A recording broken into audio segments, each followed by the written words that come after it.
લાલબાગના રાજાના દર્શન કરવા હોય તો પહોંચી જાઓ સુરત, કારણ કે અહીં સ્થાપવામાં આવી છે મુંબઈના પ્રખ્યાત લાલબાગના રાજાની પ્રતિકૃતિવાળી ગણેશજીની પ્રતિમા. સુરતના મૈદરપુરામાં ભવાનીવડના રાજાની સ્થાપના કરવામાં આવી છે, જે લાલબાગચા રાજાની પ્રતિકૃતિ છે.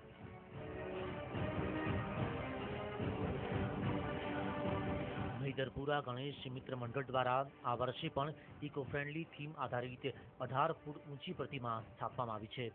આટલી ભવ્ય ગણપતિજીની મૂર્તિ શહેરમાં બીજે ક્યાંય સ્થાપિત કરવામાં નથી આવી. આથી આ મૂર્તિના દર્શન કરવા માટે ભક્તોની ભીડ જામે છે. અહીંયાના દર્શન કરવાથી અમને મનમાં ઘણી શાંતિ મળે છે. લોકો દર્શન કરવા માટે મુંબઈ સુધી જાય છે, પણ અમારે તો મોહલ્લામાં જ ભવાનીવડના રાજા કહેવાય છે.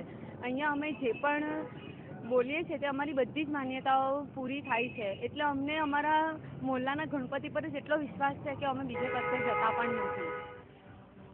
ભવાનીવડના રાજાનું જેટલું મહાત્મ્ય છે તેટલું જ તેમના વાહન મૂષકનું છે. ગણેશજીની પ્રતિમા સામે બિરાજમાન મૂષકને લઈને ભક્તોમાં ખાસું આકર્ષણ છે. ભક્તોની માન્યતા છે કે માનતા માની હોય તે મૂષકના કાનમાં કહેવામાં આવે તો તે અચૂક પૂર્ણ થાય છે. અહીંયા અમારી બધી માનતા પૂરી થાય છે અને અમે અહીંયા જે આ ઉંદર છે તેમના કાનમાં અમે અમારી જે ઈચ્છા હોય તે બોલીએ છીએ અને બધી અમારી પૂરી થાય છે. 18 ફૂટ ઊંચા ગણપતિજીની આ મૂર્તિ સંપૂર્ણ ફાઇબરથી બનાવવામાં આવી છે. તેટલું જ નહીં, બાપાના ચરણો ચાંદીના બનાવાયા છે, જેને સોનાની વરખથી મઢવામાં આવ્યા છે.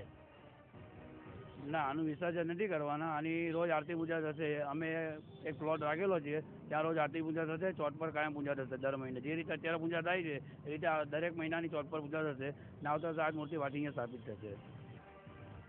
હાલ તો સુરતમાં સ્થાપિત લાલબાગના રાજાની પ્રતિકૃતિની ઝાંખી કરાવતા ભવાનીવડના રાજા સુરતીઓને ખાસ આકર્ષી રહ્યા છે.